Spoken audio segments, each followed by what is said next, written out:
नमस्कार, news India देख रहे हैं आप। मैं हूं आपके साथ सपना। रुक करेंगे देवभूमि की खबरों का। विश्व अल्पसंख्यक अधिकार दिवस आज दिवस पर सीएम पुष्कर सिंह धामी का संदेश। सीएम पुष्कर सिंह धामी ने दिवस पर दी बधाई। पीएम के नेतृत्व में अल्पसंख्यकों के लिए कई योजनाएं जारी। राज्य में अल्पसंख्यक शिक्षा का नया कानून लागू। सीएम ने कहा अल्पसंख्यकों के अधिकार और आत्मनिर्भरता पर जोर। विश्व अल्पसंख्यक अधिकार दिवस के अवसर पर मुख्यमंत्री पुष्कर सिंह धामी ने अल्पसंख्यक समुदाय के अधिकारों, शिक्षा और आत्मनिर्भरता को लेकर सरकार की कमिटमेंट दोहराई। उन्होंने कहा कि प्रधानमंत्री नरेंद्र मोदी के नेतृत्व में देश भर में अल्पसंख्यकों के लिए उत्थान के लिए कई प्रभावी योजनाएं चलाई जा रही हैं। शिक्षा, रोजगार प्रशिक्षण और स्वरोजगार को बढ़ावा देने के उद्देश्य से अब्दुल कलाम योजना और हुनर योजना जैसी पहले अहम भूमिका निभा रही हैं। सीएम ने बताया कि राज्य में अल्पसंख्यक शिक्षा से जुड़ा नया कानून लागू कर सभी को समान अवसर देने की कोशिश भी की गई है। साथ ही अल्पसंख्यक विकास निधि के जरिए कई क्षेत्रों में विकास कार्य आगे बढ़ाए जा रहे हैं। उन्होंने ये भी कहा कि समान नागरिक संहिता का कानून अल्पसंख्यक बहनों को प्रथाओं से मुक्त दिलाने में सहायक सिद्ध होगा। प्रधानमंत्री नरेंद्र मोदी के तहत अल्पसंख्यक विकास निधि से विकास कार्य आगे बढ़े। विश्व अल्पसंख्यक अधिकार दिवस है आज।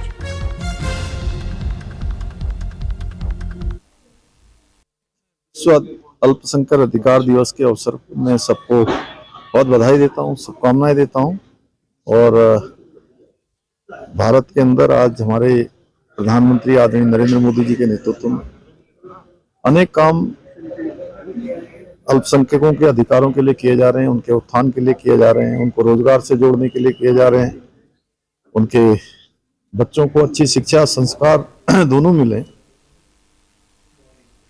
उत्तराखंड में जुलाई महीने में राज्य के 12 जिलों में हुए त्रिस्तरीय पंचायत चुनाव के बाद खाली रही ग्राम पंचायतों के लिए नवंबर महीने में उपचुनाव कराए गए। बावजूद इसके राज्य की 12 ग्राम पंचायत में 35 ग्राम पंचायत ऐसी हैं जिनमें ग्राम प्रधान, क्षेत्र पंचायत सदस्य और ग्राम पंचायत सदस्य के पद खाली हैं, जिसकी वजह से इन ग्राम पंचायत के विकास में भी रुकावट होती है और जमीनी स्तर पर होने वाले कई काम रुक जाते हैं।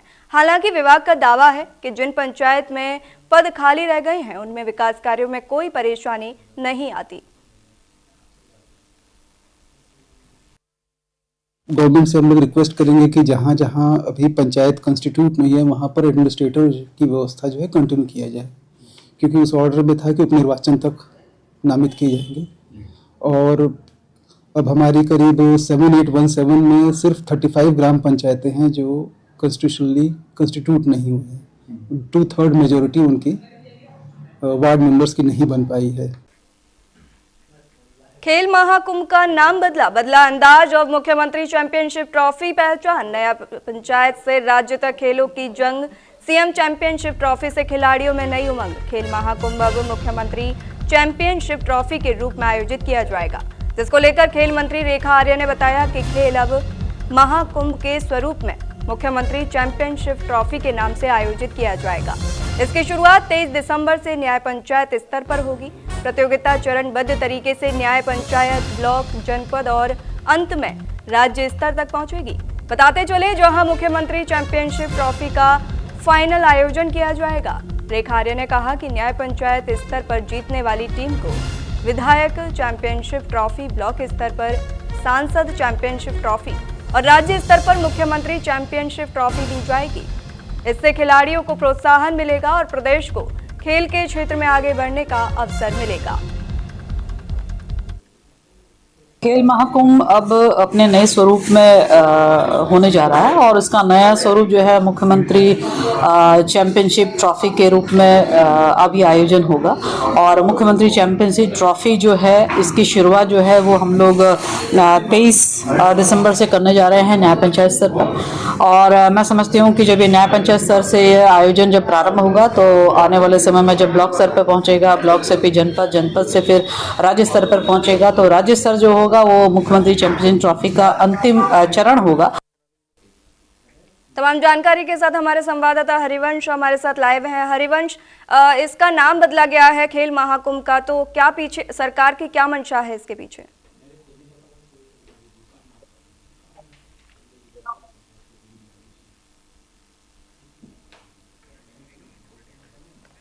सीएम चैंपियनशिप ट्रॉफी से खिलाड़ियों में नया उत्साह मिलेगा। खेल महाकुंभ का नाम बदला गया है, अंदाज बदल गया है। आपको बताते चले, खेल मंत्री का कहना है कि इस नए स्वरूप से ग्रामीण और शहरी दोनों क्षेत्रों के खिलाड़ियों को आगे बढ़ने का बेहतर अवसर मिलेगा। इससे न केवल खिलाड़ियों को प्रोत्साहन मिलेगा बल्कि उत्तराखंड को खेल प्रतिभाओं का मजबूत राज्य बनाने में भी मदद मिलेगी। सरकार का उद्देश्य है कि हर स्तर पर खिलाड़ियों को मंच मिले ताकि वे आगे चलकर राष्ट्रीय और अंतर्राष्ट्रीय स्तर पर प्रदेश का नाम रोशन कर सकें। उत्तराखंड में खेलों को नई दिशा देने के उद्देश्य से खेल महाकुंभ को अब नए स्वरूप में मुख्यमंत्री चैंपियनशिप ट्रॉफी के रूप में आयोजित किया जाएगा। इसको लेकर खेल मंत्री रेखा आर्य ने जानकारी दी है। खेल मंत्री ने बताया कि इस प्रतियोगिता की शुरुआत तमाम जानकारी के साथ हरिवंश हमारे साथ फिर से जुड़े हैं। हरिवंश, इस खेल महाकुंभ का नाम बदला गया है, क्या है सरकार का उद्देश्य? जी बिल्कुल, देखिए खेल कुंभ का नाम बदलकर जो है मुख्यमंत्री चैंपियनशिप कर दिया गया है और इसमें 14 से 19 वर्ष के जो खिलाड़ी हैं उनको भी मौका मिलने वाला है। बात करें गेम की, एथलीट्स, फुटबॉल, बैडमिंटन और उसके साथ काफी अन्य गेम भी इसमें रहने वाले हैं, क्योंकि युवाओं को जो है बेहतर ताकि इसमें एक्सपीरियंस मिल सके खेल को लेकर, और सरकार ऐसी अलग अलग योजनाओं के माध्यम से जो है युवाओं को आगे पहुंचाने का काम करती है। और इसी को जो ये पहले महाकुंभ के नाम से जो जाना जाता था, अब इसको मुख्यमंत्री ट्रॉफी के चैंपियन के नाम से अब इसको जाना जाएगा। जी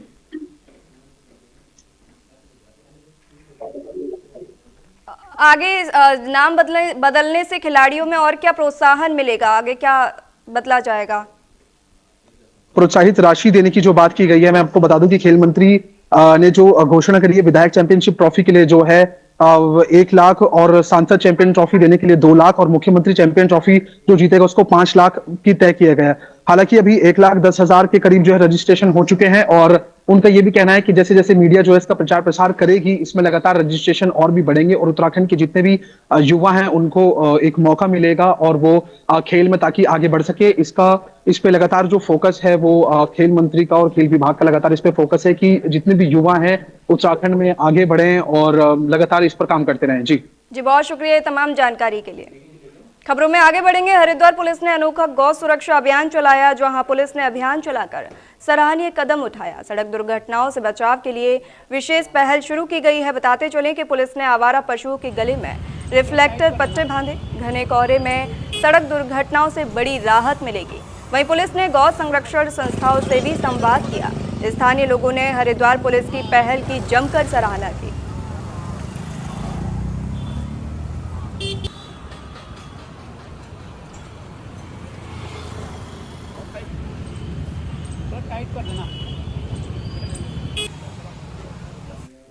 उत्तरकाशी में किसानों और बागवानों ने उत्साहपूर्वक प्रतिभाग किया और अपने उत्पादों की प्रदर्शनी लगाई। कार्यक्रम के मुख्य अतिथि गंगोत्री विधायक सुरेश चौहान ने दीप प्रज्वलन कर माल्टा महोत्सव का शुभारंभ किया। इस अवसर पर उन्होंने माल्टा प्रदर्शनी का अवलोकन किया और किसानों और बागवानों की मेहनत की सराहना की। सराहना करते हुए उनके प्रयासों को आत्मनिर्भरता की दिशा में महत्वपूर्ण बताया। विधायक ने कहा कि सरकार लगातार किसान और बागवानों की आर्थिकी को मजबूत करने की कोशिश कर रही है। माल्टा महोत्सव में भी विशेषज्ञों की टीम ने किसान और बागवानों को उन्नत खेती और बागवानी को लेकर प्रशिक्षण दे रही है।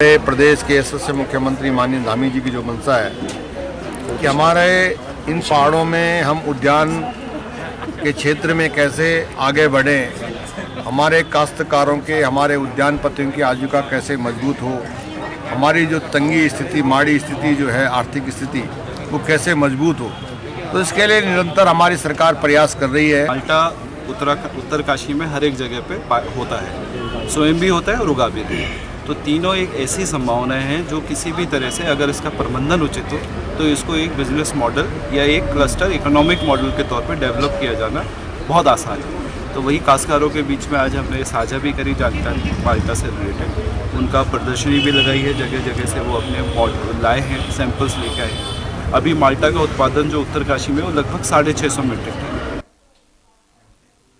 जसपुर विधानसभा क्षेत्र में नगर पालिका की जमीन पर हो रहे कब्जे को लेकर जसपुर विधायक आदेश चौहान ने अपने सैकड़ों समर्थकों के साथ भूतपुरी हाईवे पर धरने पर बैठ गए।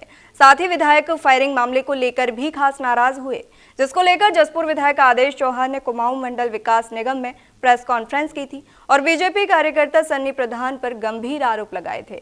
तो बीजेपी के जिला पंचायत सदस्य सन्नी प्रधान ने अपने कार्यालय पर प्रेस कॉन्फ्रेंस करने पर विधायक पर आरोप लगाया। शराब के नशे में धुत विधायक काम रुकवाते हैं। साथ ही विधायक जो फायरिंग की बात कर रहे हैं, नगर पालिका के जो लोग उस समय मौके पर थे उन्होंने भी फायरिंग की आवाज नहीं सुनी और जो लोग उस समय मौके पर थे उनके बयान पुलिस ने लिए हैं और कहा कि विधायक सभी अधिकारियों के साथ मारपीट करते हैं। वहीं इस विवादित जमीन को लेकर बीजेपी सुप्रीम कोर्ट की शरण लेने की बात की जा रही है। पुलिस की टीम ये रहा है कि वहां पर मौके पर फायरिंग हुई है। जब राजस्व की टीम वहां पहुंची, नगरपालिका टीम वहां पहुंची, पुलिस की टीम भी वहां पहुंची, तो क्या वहां पर पुलिस की टीम जब पहुंच तो वहां फायरिंग किसने डरी? वहां आदेश चौहान मौके पर पहुंचे कि हम तो जा रहे हैं, आदेश चौहान के आदमी डरी हो। उसमें 2-3 आदमी जिला बदल भी इनके साथ खड़े हैं, पुराने गैंगस्टर वाले आदमी रहे हैं इनके साथ, उन्होंने कहीं फायर कर दिया हो अंधेरे में, हमें बदनाम कर रहा हो। पुलिस जांच, इसमें पुलिस जांच कर रहा है अपनी, हम तो कह रहे हैं पुलिस को पूरा राइट है जांच करने, पुलिस जांच। देश के कई राज्यों से देहरादून, ऋषिकेश, हरिद्वार और रुड़की में सवारियां ढोने वाली निजी यात्री बस कंपनियों और इन बसों में ऑनलाइन बुकिंग प्लेटफॉर्म इस्तेमाल करने वाली कंपनियों की शिकायतों पर परिवहन विभाग ने सख्ती दिखाना शुरू कर दिया है। परिवहन विभाग बिना मानक पूरे किए चलने वाली बसों पर चालानी कार्रवाई के साथ साथ बसों के लिए बुकिंग करने वाली कंपनियों को नोटिस जारी कर रही है और अब तक 3 कंपनियों को नोटिस जारी किया गया है। देखिए इस रिपोर्ट में।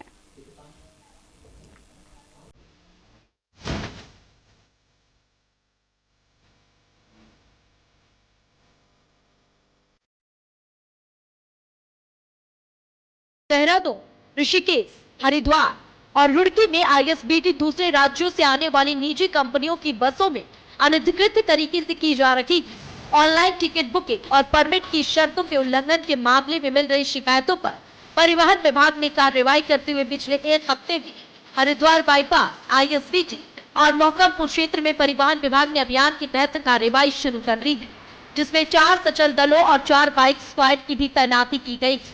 अब तक के अभियान में परिवहन विभाग ने न्यूगो, फ्लिक्स, जिंग, येलो बस, लीफ बस जैसी बस सर्विस की बुकिंग के लिए इस्तेमाल किए जा रहे 3 ऑनलाइन टिकट एप्लीकेशन पर कार्रवाई करते हुए उन्हें नोटिस जारी किया है, जबकि संचालित हो रही बसों का भी चालान काटा गया है। देहरादून और हरिद्वार से दिल्ली या कई राज्यों में जाने वाली निजी बस कंपनियों के लिए मिलने वाली ऑनलाइन टिकट के लिए जिस राज्य में बसों का संचालन होता है वहां के स्थानीय परिवहन विभाग ने कंपनी को एग्रीगेटर लाइसेंस बनवाना होता है, जिसके बाद ही टिकटों की ऑनलाइन बुकिंग की जा सकती है। लेकिन उत्तराखंड में कई कंपनियां ऐसी हैं जो बिना एग्रीगेटर लाइसेंस के गलत तरीके से बसों की ऑनलाइन बुकिंग टिकट उपलब्ध कराती, जो मोटरयान अधिनियम 1988 की धारा 93 और धारा 193 का उल्लंघन है, जिसके चलते परिवहन विभाग ने 3 कंपनी को नोटिस जारी करते हुए उन्हें जवाब के लिए 10 दिन का समय दिया गया है, जबकि बस संचालक पर चालानी कार्रवाई की गई है और अब तक 170 से ज्यादा बसों के चालान काटे गए हैं। जो बसेस जिनके माध्यम से ले रही हैं बुकिंग और जो अभी हमारी जांच में आया है, हमारे एनफोर्समेंट ऑफिसर्स ने हमको चेकिंग के दौरान देखा है, अभी 3 मेन है, जिसपे से रेड बस मेन है, एक पेटीएम भी है और एक abibus.com है। इनके द्वारा ये बुकिंग ली जा रही हैं बसेस की, लेकिन इन तीनों में से किसी के द्वारा भी ना तो अभी तक कोई एग्रीगेटर लाइसेंस प्राप्त किया गया है, ना इस संबंध में कोई जानकारी प्राप्त की गई। देहरादून आरटीओ की तरफ से बस कंपनियों के साथ साथ कार ट्रैवल सर्विस देने वाली कंपनी पर भी परिवहन विभाग ने एग्रीगेटर लाइसेंस बनाने पर पिछले दिनों कार्रवाई की, जिसमें ओला, उबर और रैपिडो ने एग्रीगेटर लाइसेंस बनवाकर सभी मानकों को पूरा कर लिया। लेकिन उनके जैसी कई और कंपनियां अभी ऐसी हैं जो देहरादून में ट्रैवल सर्विस प्रोवाइडर है, लेकिन उन्होंने अब तक एग्रीगेटर लाइसेंस नहीं किया और उसके बिना ही ऑनलाइन बुकिंग की जा रही, जिसके संबंध में भी आरटीओ देहरादून की तरफ से इस कंपनियों के खिलाफ चालानी कार्रवाई की जा रही।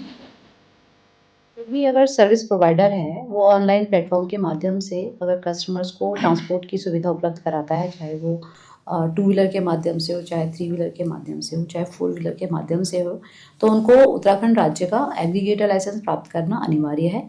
और इसी के परिप्रेक्ष्य में ओला, उबर, रैपिडो और कुछ और हिटो हिट है, कुछ और सर्विस प्रोवाइडर्स द्वारा भी एग्रीगेटर लाइसेंस हमारे यहाँ प्राप्त भी किए गए हैं। देहरादून संभाग की संभागीय परिवहन अधिकारी अनीता चमोला का कहना है कि देहरादून, हरिद्वार और कई जगह से दूसरे राज्य में जाने वाली निजी कंपनियों की बसें बिना मानकों को पूरा किए चल रही हैं, जिस पर विभाग ने कार्रवाई करते हुए बसों की चालान किए। साथ ही ऑनलाइन बुकिंग के लिए कुछ कंपनियों ने एग्रीगेटर लाइसेंस भी नहीं दिया था, जिस पर 3 कंपनियों को नोटिस भी जारी किया गया। उनका कहना है कि अगर राज्य में कोई कंपनी ऑनलाइन बुकिंग के जरिए ट्रैवल सर्विस प्रदान कर रही है तो उन्हें एग्रीगेटर लाइसेंस लेना ही होता, लेकिन अगर कंपनी एग्रीगेटर लाइसेंस नहीं लेती तो उनके खिलाफ कार्रवाई की जाएगी। ऑनलाइन बसेस में अन्य राज्यों की भी देहरादून में कई तरह की बसेस की सेवाएं चल रही हैं। उसमें डीजल और सीएनजी संचालित गाड़ियां तो हैं, साथ में ईवी व्हीकल्स भी हैं जो काफ़ी संख्या में देहरादून में संचालित हो रही हैं। तो इनकी जब चेकिंग के दौरान देखा गया तो एक तो कुछ समस्याएं भी थी, डॉक्यूमेंट्स पूरे नहीं थे, चालक जो है बिना लाइसेंस के या किन्हीं और बिना वैध प्रपत्रों के गाड़ियों को चला रहे थे। साथ ही व्हीकल का टेक्निकल मुआयना भी हमने अपने टेक्निकल अधिकारी के द्वारा किया है। खबरों में आगे बढ़ेंगे। मुख्यमंत्री की पहल पर राज्य भर में जन जन की सरकार जन जन के द्वार अभियान का शुभारंभ 17 दिसंबर को हो गया है। इस अभियान के तहत न्याय पंचायतों में कैंप आयोजित कर लोगों को जन कल्याणकारी योजनाओं की जानकारी दी जा रही है। 45 दिनों तक चलने वाले इस अभियान में 23 विभाग शामिल हैं। सरकार का दावा है कि पहले ही दिन हजारों लोग योजनाओं से लाभान्वित हुए हैं और ग्रामीण क्षेत्रों में इस अभियान को लेकर खासा उत्साह देखने को मिल रहा है। वहीं इस अभियान को लेकर अब सियासत भी तेज हो गई है। कांग्रेस ने सरकार पर तीखा हमला बोला है।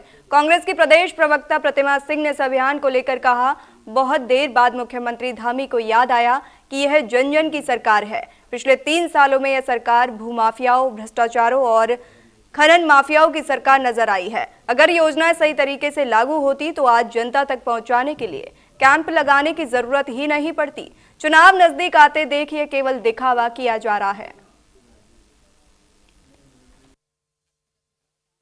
देखिए, बड़ी देर बाद याद आई उनको कि ये जो सरकार है धामी जी की, ये जन जन की है। क्योंकि अब तक तो ये सरकार, अगर मैं पिछले 3.5 सालों की बात करूं तो ये सरकार से भूमाफियाओं की सरकार नजर आ रही थी, ये सरकार भ्रष्टाचारियों की सरकार नजर आ रही थी, ये सरकार खनन माफियाओं की सरकार नजर आ रही थी। और आज क्योंकि रिपोर्ट कार्ड जो है विकास का वो नील बटे सन्नाटा है, तो आज प्रदेश के मुख्यमंत्री जी को याद आ रही है कि ये जन जन की सरकार है और जो है केंद्र की जो योजनाएं हैं या प्रदेश की जो योजनाएं हैं, इनको जनता तक पहुंचाने के लिए आपको कैंप लगाने की जरूरत पड़।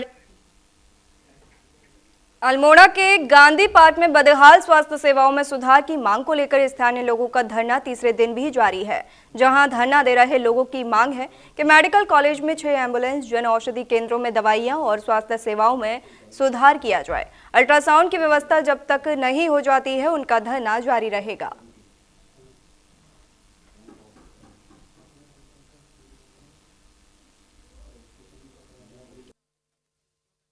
अभी 50 घंटे पूरे हो गए हैं, पर बड़ी सोचने का विषय है कि प्रशासन ने 50 घंटे पूरे होने के बावजूद भी प्रशासन का कोई भी प्रतिनिधि यहाँ पे नहीं पहुँचा है और ये अल्मोड़ा की जनता को बेवकूफ़ समझ रहे हैं कि यहाँ जो हम अपने लिए ना सोना मांग रहे, ना चांदी मांग रहे, ना सीट मांग रहे, जो जनता की आवाज़ हम कह रहे कि भाई हमारे जो स्वास्थ्य सुविधाएं हैं वो दुरुस्त कर दो, इसके लिए भी कोई सुनने के लिए तैयार नहीं है।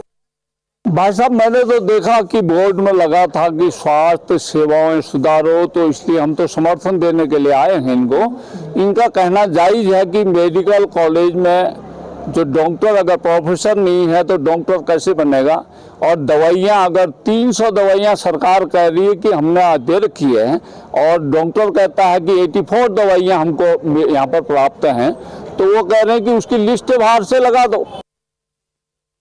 अभी बहुत बुरा हाल है। इस सब जो हमारी गांव से माताएं बहनें आती हैं बहुत परेशानी होती है और मेन सबसे बड़ी बात है वहाँ एम्बुलेंस की बहुत बड़ी समस्या है। जो उन्होंने मांगे की है हम इसका पूरा समर्थन देते हैं और मेन समस्या यह है पेशेंट अभी आज 2 बजे बाद आता है तो उसके लिए टेस्ट होते हैं आज करने और आयुष्मान कार्ड कल सुबह चलता है। मेन सबसे बड़ी परेशानी है कि आयुष्मान कार्ड अगर हम आज एडमिट होते हैं तो आज आयुष्मान कार्ड नहीं चलता है वहाँ पे। राज्य के खेल प्रतिभाओं को निखारने के लिए उत्तराखंड सरकार जमीनी स्तर पर खेल इंफ्रास्ट्रक्चर को मजबूत करने की दिशा में काम कर रही है।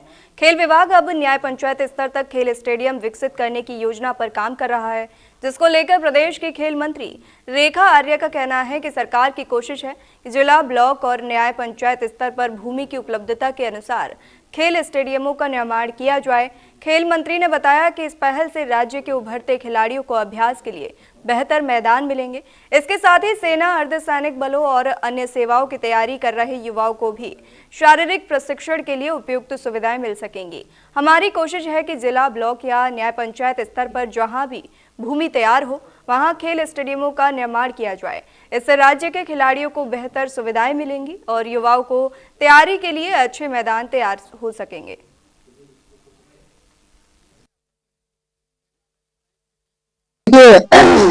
चाहे वो खेल मैदान हो, मिनी स्टेडियम हो, स्टेडियम हो, तीनों को लेकर भूमि की रिक्वायरमेंट होती है। और ये ऐसा मन में तो विचार रहता ही है कि हर जनपद में मुख्यालय से लेकर ब्लॉक लेवल तक में जो है हमारे पास स्टेडियम हो, लेकिन जहां जहां हमारे पास में भूमि की उपलब्धता है और माननीय मुख्यमंत्री जी की घोषणाएं हैं और भूमि की उपलब्धता हो रही है, वहां वहां हम लोग मिनी स्टेडियम, खेल मैदान या स्टेडियम हम लोग डेवलप कर रहे हैं। ये एक कोशिश है कि हमारे बच्चों को ब्लॉक स्तर पर हो या हमारे बच्चों को न्याय पंचायत स्तर पर भी हमें भूमि उपलब्ध हो जाती है, उस स्तर पर हो। उत्तराखंड क्रांति दल ने अल्मोड़ा निवासी गिरीश गोस्वामी को पार्टी का केंद्रीय मंत्री नियुक्त किया है, जिससे यूकेडी कार्यकर्ताओं में अपार उत्साह है। यूकेडी कार्यकर्ताओं ने चौहान बाटा में यूकेडी के नवनियुक्त केंद्रीय मंत्री गिरीश गोस्वामी का माल्यार्पण किया। इस अवसर पर यूकेडी केंद्रीय मंत्री गिरीश गोस्वामी ने कहा, पार्टी ने उन पर विश्वास कर जो जिम्मेदारी सौंपी है उसका वे पूरी ईमानदारी से पूरा करेंगे। जैसे मैं सर्वप्रथम तो हमारे दल के माननीय शीर्ष नेता आदरणीय काशी सिंह हरी जी, हमारे दल के पूर्व विधायक बरहाट माननीय कृष्ण त्रिपाठी जी, उत्तराखंड क्रांति दल के पूर्व केंद्रीय अध्यक्ष पूरन सिंह कठेर जी और उत्तराखंड क्रांति दल के वर्तमान केंद्रीय अध्यक्ष सुरेंद्र करगती जी का आभार व्यक्त करता हूँ कि जिन्होंने मुझ जैसे कार्यकर्ता, एक सामान्य कार्यकर्ता का पर विश्वास जताया और मुझे उत्तराखंड क्रांति दल केंद्रीय कार्यकारिणी में मंत्री का पद से मेरे को दायित्व दिया है। तो मैं इस दायित्व को निष्ठापूर्वक निभाऊंगा। आज उत्तराखंड क्रांति दल केंद्रीय नेतृत्व में हमारे अल्मोड़ा जिले के छोटे से कार्यकर्ता को केंद्रीय कार्यकारिणी में अपना प्रतिभा दिया है। हमारे गिरीश गोस्वामी जी केंद्रीय मंत्री बने हैं और बड़ा हर्ष का विषय है। हमारी पूरी जिला इकाई बड़ी खुशी की बात है कि हमारे इस जिले से ये नेतृत्व मिला है और इसके लिए हमने आज अल्मोड़ा चौहान बाटा में उनका स्वागत और मिष्ठान वितरण किया है। फिलहाल इस बुलेटिन में इतना ही, रुकते हैं एक छोटे से ब्रेक के लिए।